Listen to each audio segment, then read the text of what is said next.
Jason Call is a Democrat running for Congress in Washington's 2nd District. Jason, thank you for coming on. I appreciate the opportunity very much, Alex. Thank you. It's a pleasure to have you. The first question we got to ask, we've been asking everybody who's come on the last couple weeks, this is, you know, forget policy or politics, forget your life. Just how are you? Are you okay? Oh, Are your family doing okay? okay. Yeah, we're doing okay. I've known two people at this point who have died from the coronavirus. One of them was a friend of mine from my daughter's soccer team, and it was quite a blow, a shock. He was 41 years old. He was a community transit driver here, wonderful guy, and that really hit home locally for a lot of people. How dangerous this epidemic really is. So everybody is, I think we're at a point where everybody is going to know somebody who has been seriously affected from this. But personally, I'm doing okay. My kids are doing okay. My wife's doing okay. I am lucky that my job has been able to transition me to sort of a no contact position.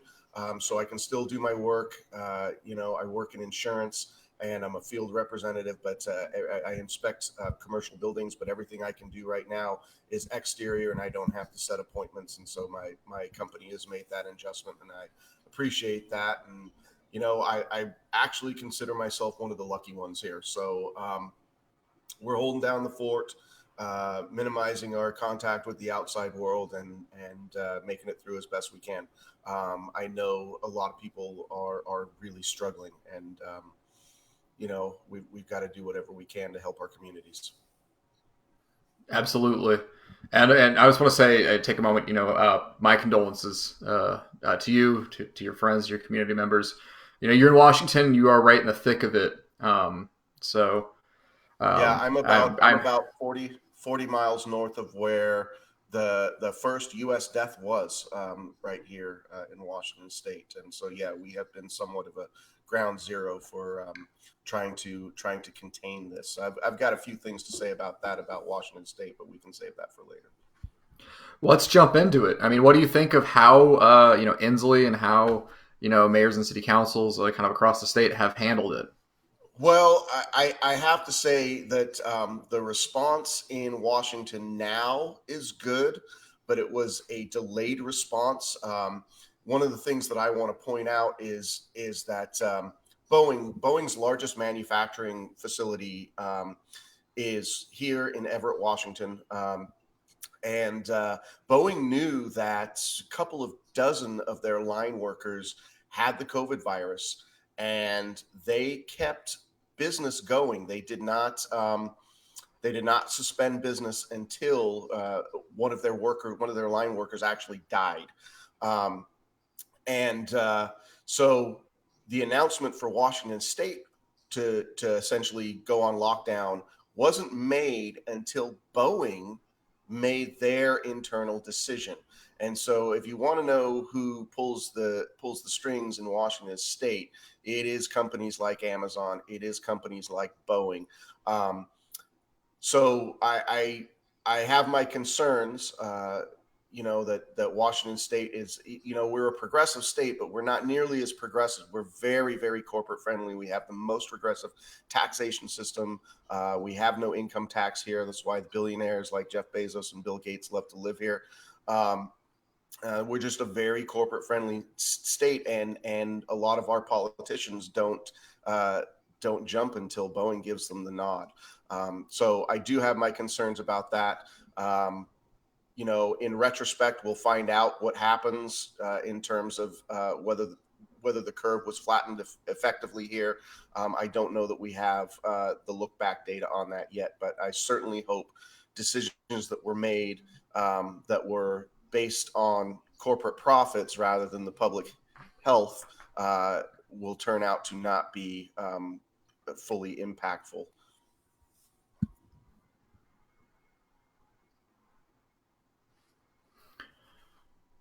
Well, and it feels like it's far too often that is the case.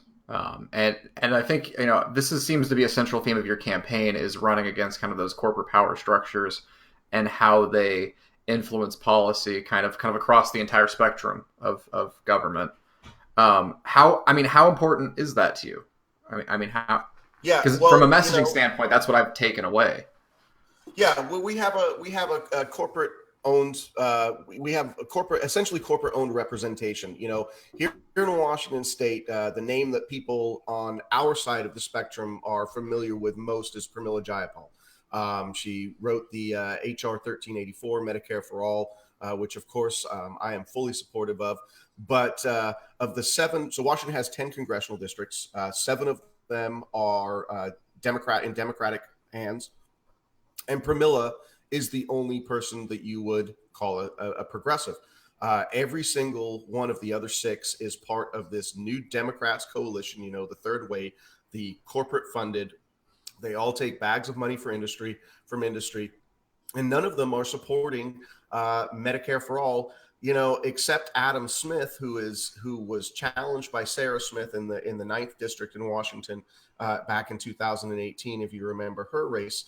And it's my assertion that the only reason he signed on to Medicare for all is because he was being pushed from the left. But the guy I'm running against, Rick Larson, has emphatically said he does not support Medicare for all, even in town halls that he is holding after we know how bad the COVID virus is affecting our communities. Even then, he is saying he will not support Medicare for all. He wants to expand the ACA and expand for-profit insurance coverage through the ACA. I think it's the wrong way to go. I certainly think that we could have handled this COVID crisis nationally a whole lot better if we had a nonprofit insurance system. It's so bad here locally in Washington that one of our local hospitals just north of me a little bit actually fired an ER doctor for complaining that their hospital was not following COVID practices. Now, they claim that they're a nonprofit hospital, but their CEOs make $1.5 million annual salaries. They've got a huge board of directors that are all raking in money. And, a lot of it for them is they don't want negative publicity. It's the lengths that corporations will go to shut down criticism is kind of stunning sometimes. But we have a lot of that here in Washington State. Like I said, we've got 6 out of 7 Democrats here who won't support Medicare for all. Why? They're all taking bags of money from the insurance company. I happen to be on the board of an organization called Whole Washington. We are trying to bring single payer to Washington State. And if people understand how national health care happened in Canada, it started in Saskatchewan. It was showed to be viable in Saskatchewan, and just, it took a while, but eventually it spread throughout the country and developed into their national healthcare system. We're trying to do the same thing here in Washington State. We've got a great bill that was actually analyzed by Gerald Friedman, who was the same guy who analyzed Bernie's Medicare for All bill. So we've got a good bill. Our State Department of Revenue has said the funding mechanism works. We can't even get that bill to the floor of the House in either of the health committees because both of the chairs of the health committees in the Washington State legislature, both Democrats, by the way, take bags of money from the health industry. So that is the situation that we're up in Washington State. And if we're up against that situation for, that is pushing back on progressive policy in Washington State, it's happening worse all over the country because we are supposed to be the progressive ones out here. The reality is we're very corporate owned. You are part of this whole kind of progressive push that's happening within the party once again. And you're part of these progressive primary challenges. There is this fight that seems to be happening that's kind of spewing out of that between maybe more centrist Democratic voters and progressives.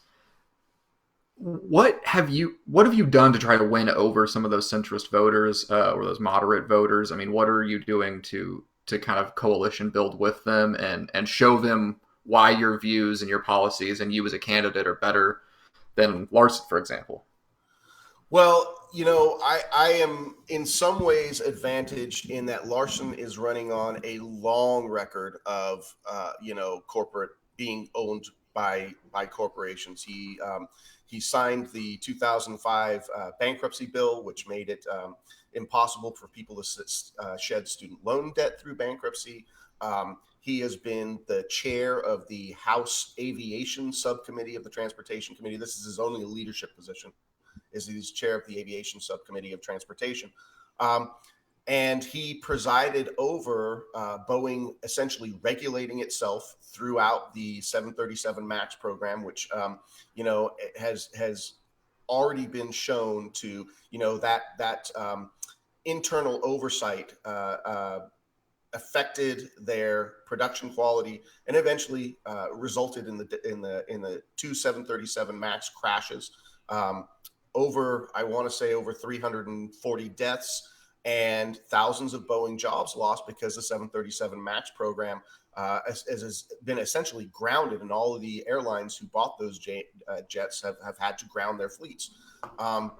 So now Boeing is turning around and wanting a huge chunk. I think the airline industry wants somewhere around $75 billion out of these corporate bailout packages that are going on right now. Well, the reality is, since 2013, Boeing has bought back $43 billion of their own stock so that they can inflate their own stock prices. And so so my point is that Larson has, as chair of that aviation subcommittee, he's been at the helm of the regulatory body that is supposed to prevent these companies from regulating themselves to the detriment of the public, and he simply hasn't done his job. He is deep in the pockets of the military-industrial complex, the defense industry, which is also, as you know, tied to Boeing. Here on Whidbey Island, so if you know the geography of this district, we've got some islands in the Puget Sound. Whidbey Island is our largest island in the Puget Sound, and we've got a couple of naval bases in the district. But residents on Whidbey Island who are in proximity, well, not even in proximity, I mean, it's all over the Sound, where these Growler jets, they are EA-18. They're the newest iteration of the old FA-18 Hornets, now built by Boeing, and they fly all day long, from morning until sometimes 1 o'clock, 2 o'clock in the morning, and their sounds are absolutely deafening. These things have been recorded at 130 decibels, and 85 decibels. When you're exposed to that in perpetuity, that causes hearing loss. So these are flying over communities, residential communities, schools, kids. Certainly damaging to the local wildlife. And Larson has done nothing about, he has, the only thing he has said about this is, well, we'll see if we can get the Navy to put some noise dampeners on, and we're talking, this is 130 decibels. I mean, it's absolutely deafening. I've stood in the path of these jets, and this goes on all day and night. So he does not have a ton of goodwill in the community. He is a case for term limits. He's seeking a 10th term. I have gotten a lot of support from, the left wing of the Democratic Party here, but that does include party chairs. I have been endorsed by local Democratic Party organizations. I am seeking endorsements from all of them. I'm not going to get all of them, but I will get some of them, which will give me access to party resources. What the centrist Democrats don't like about me is I'm loud. I drop F-bombs every now and again. I have an extremely low tolerance for bullshit. And, as you know, the Democratic Party is mired in just corporate bullshit. And so I've been a member of the Washington State Democrats Central Committee for the last 4 years. I was elected in 2016 to represent my county. I now represent my legislative district, and I have spent my entire 4 years on that body, which is essentially the controlling body of the Democratic Party in Washington State. I'm in the minority. The progressives are in the minority on that body, but I've brought resolutions to oppose the DCCC. I have brought resolutions to have our elected officials not take money from the healthcare industry and pharma. I am there in that body, and I am constantly fighting leadership and the big money powers.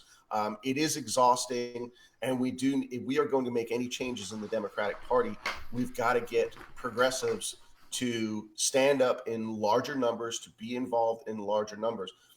The struggle I see is a lot of progressives are so tired of the corporate politics of the Democratic Party, they want nothing to do with it. So, we're in a tough spot, but my campaign is far more reaching out to the people who are disaffected, to students, to the left wing of the Democratic Party that is tired of the corporate centrists. And those people are my base. The working class is my base. As you probably know, union leadership tends to go with the power structure. So I know, even though my labor platform is far superior to the incumbents, some union leaders have already endorsed the incumbent, because that's how politics goes. People don't want to necessarily step up and back who they see as might be the losing candidate. And certainly it's an uphill climb as a progressive campaign to go against a guy who essentially raises $1 million every cycle, 75% of that from corporate PACs. So I am challenging the power structure. Some people appreciate it. I was in an endorsement meeting yesterday where people told me that Democrats should not be attacking other Democrats, and I said, well, quite frankly, I'm going after Rick Larson. I'm going after him on the corporate money he takes. I'm going after him on the votes that he makes. And if I was satisfied with his leadership over the last 18 years that he's been in office, I wouldn't be challenging him. So it doesn't make any sense for me to say, oh, I gotta tone this thing down because I don't want to rub people the wrong way. I'm gonna rub people the wrong way. That's just the way it is. Well, it is an interesting thing that I think I've seen in these types of primary challenges, and I think across the party split that seems to have happened, where there's like two predominant attitudes, which is you have people often in the center saying, like you said, Democrats shouldn't attack Democrats at all, even when they're wrong. And the flip side of that is people who are just like, well, let's just bash the other side, even when we might agree with them. How the hell do we get back to some semblance of getting past either muting all conversation and all possible disagreements, or finding disagreements when we don't even actually have them? How do we get back into something cohesive outside of that?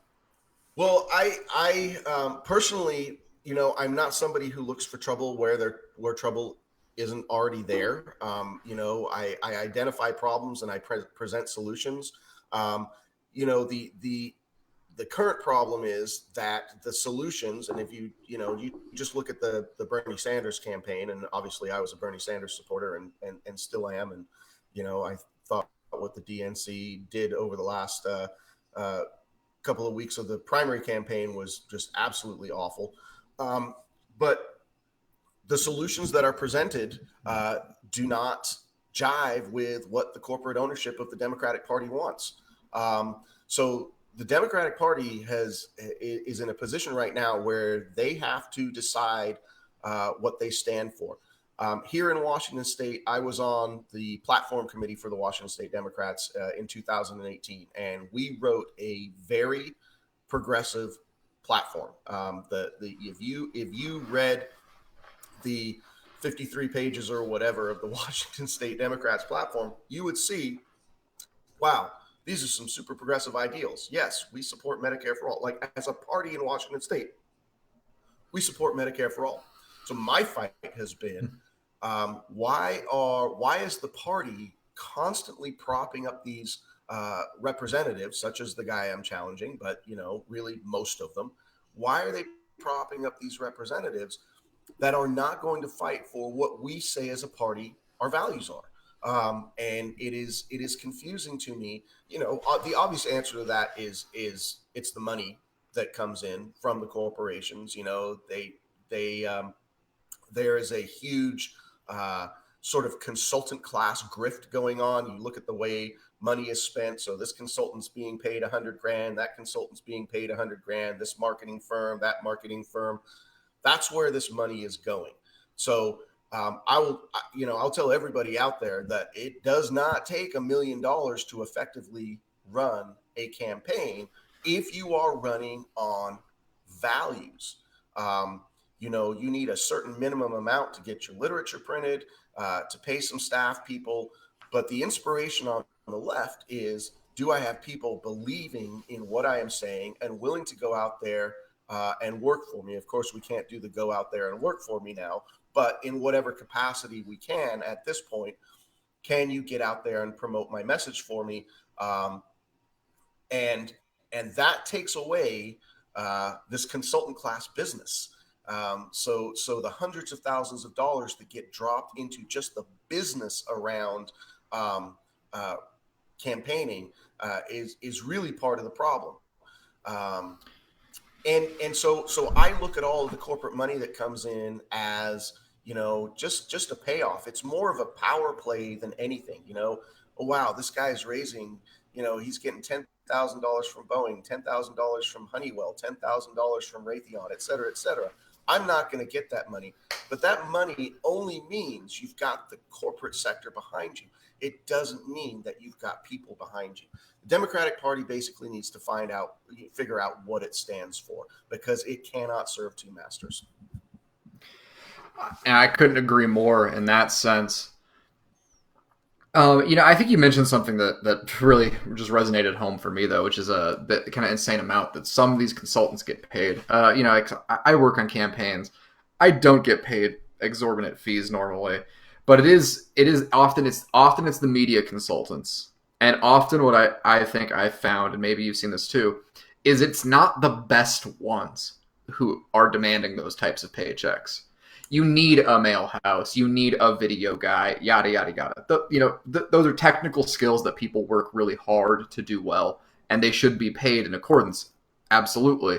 But there seems to be this thing, and I don't know if you found this too, where these people come in specifically to political circles, and it'll be the lamest, most milquetoast, least qualified in actuality person who's charging the most, and then they get the business, versus some firm or some guy who actually is quite talented, very creative, has put in the groundwork. Like what causes that in your mind?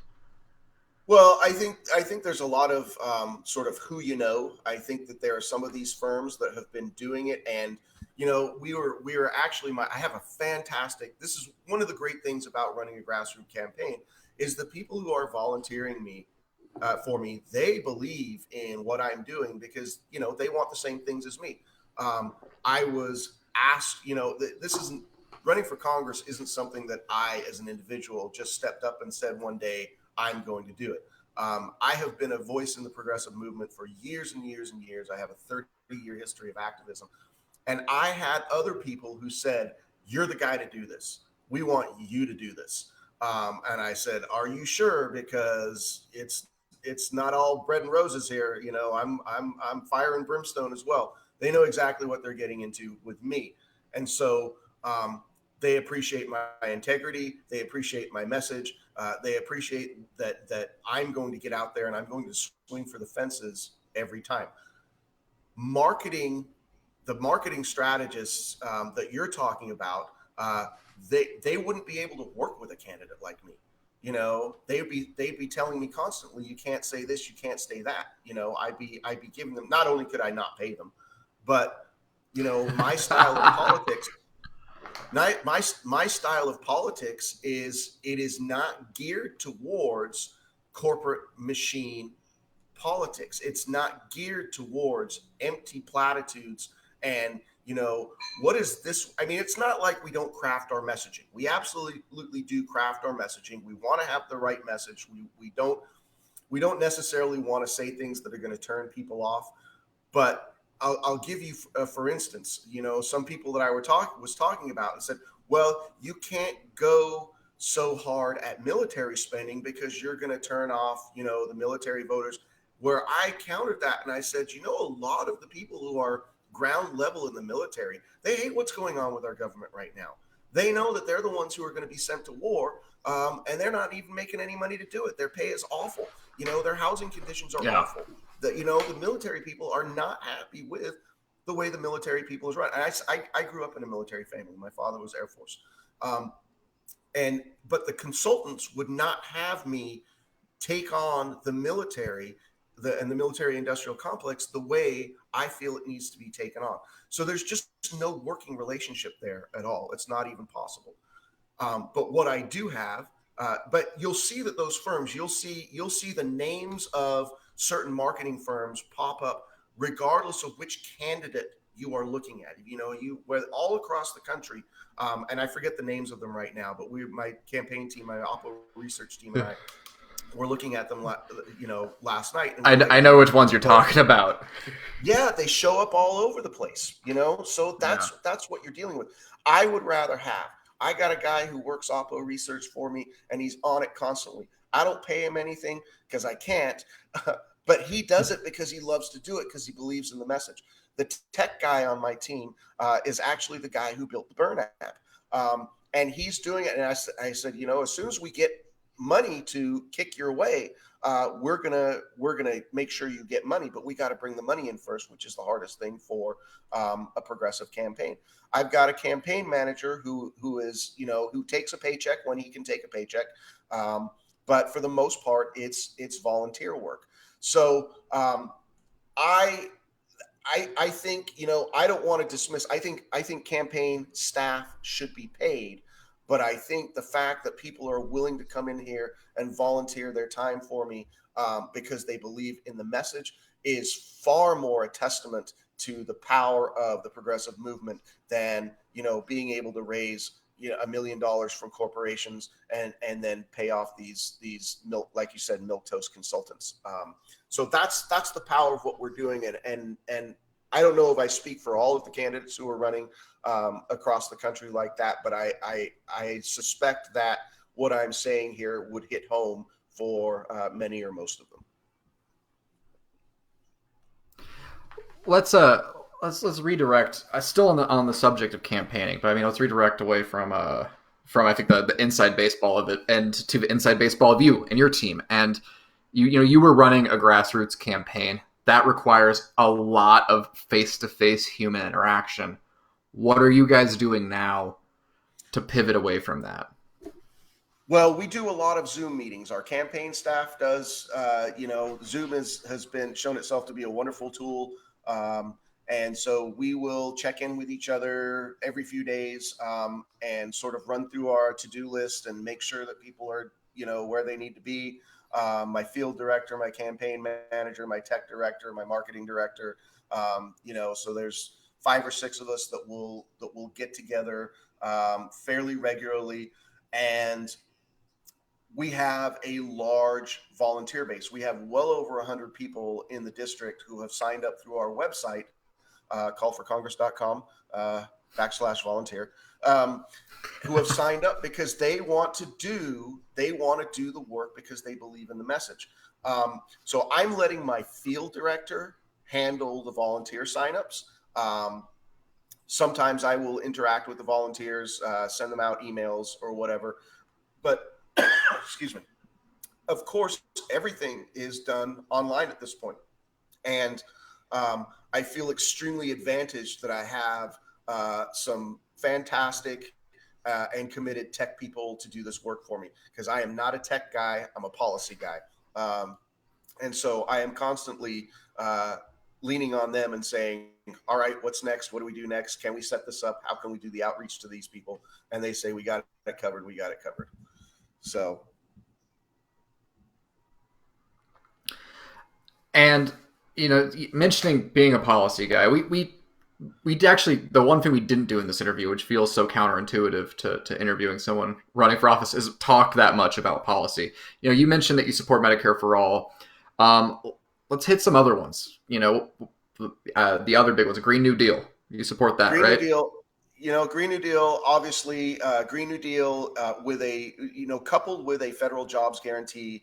Um, to do a full transition away from fossil fuels is actually, and this is one of the things that I've been talking to local Democrats about. We said, how am I doing outreach to centrists? Washington's second district has more coastline than almost any other district in the nation. We've got the islands in the Puget Sound, and of course, we run the I-5 corridor for probably about 75 miles. So we stand to be more affected by rising tides than almost anywhere else in the country. I don't think that that's something that a lot of people think about. And so I'm putting that on their plates. What are you going to do when all our coastal cities and towns here are a foot underwater? Have we thought ahead about the transit options that we need, the mass transit options that we need to get everybody moved inland?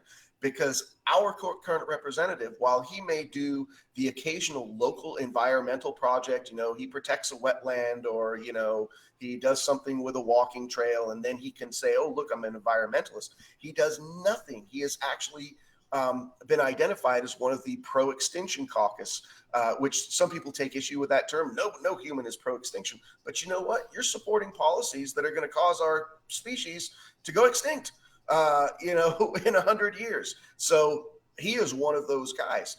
And he's trying to rebrand himself as a grassroots environmentalist because he's being challenged by me. But I don't think people think about how economically viable the transition to sustainable energy is, particularly in our district. With all of the coastline, we've got access to the tidal energy. We're sitting here on the Ring of Fire. We have access to the geothermal energy. I have solar panels on my house. People think of Washington State as being all sorts of cloudy and rainy, and it is. Don't move here. But we certainly have enough. We certainly have enough sun to where I can get 88% efficiency out of the solar panels that are on my roof. So we need to be building those. And by the way, my solar panels, which I purchased in 2013, were built right here in my hometown of Marysville. That company has now closed down, unfortunately, but we need to have federal subsidies into those industries, and we need to be subsidizing homeowners. We need to be subsidizing small businesses to get solar panels, to just completely redo our solar panel infrastructure so everybody is taking advantage of solar energy. And of course, there's a huge amount of resistance from the fossil fuel industry to doing that, which is, likely one of the things that killed the business that was here in my hometown. But those are the things that we have to do in order to save our planet and save our species. And I think my district is just absolutely ripe for taking advantage of that in an economic sense. But if we don't do that, we have to plan for much greater things. And I don't think people think beyond, what is right in front of their face.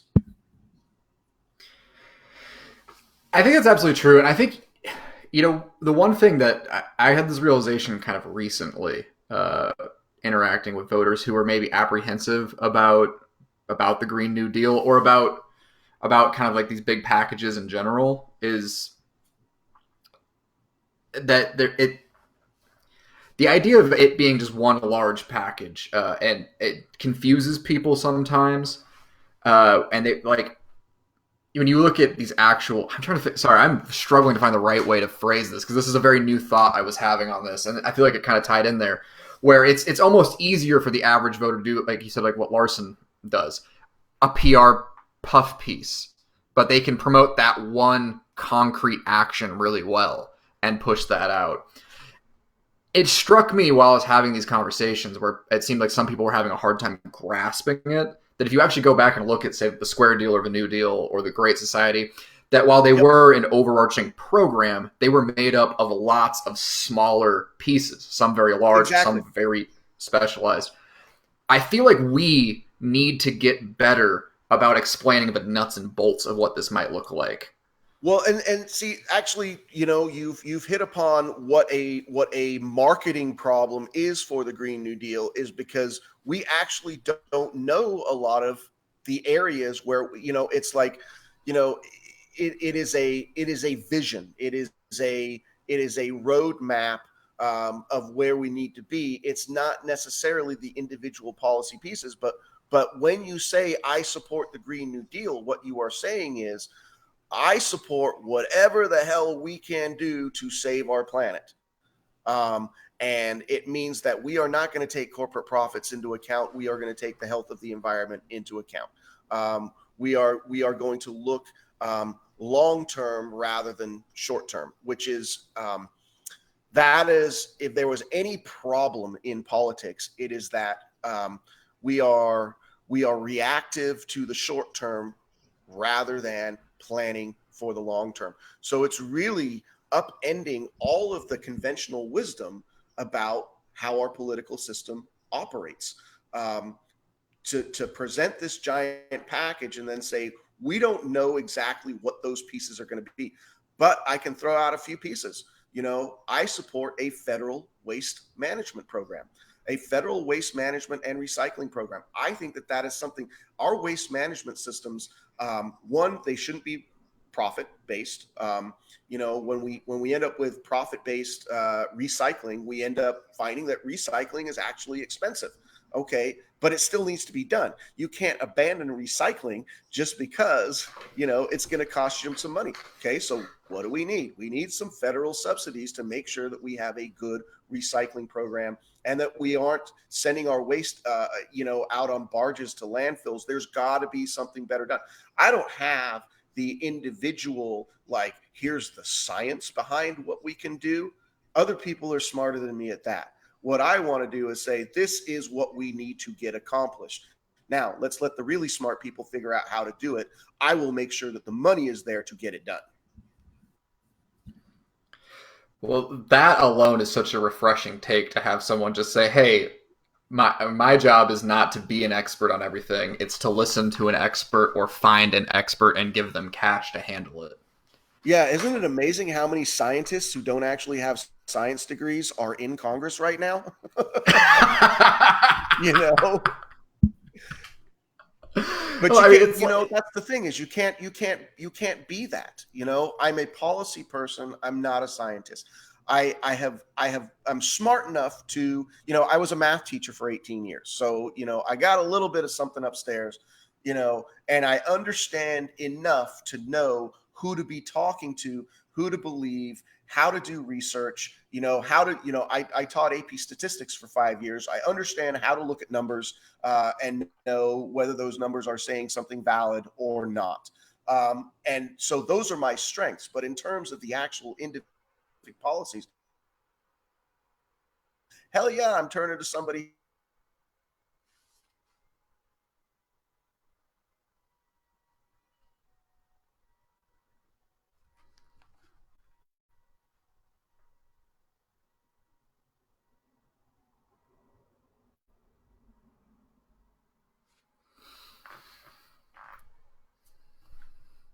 I believe we lost Jason on that last point. Let's see if we can get him back here.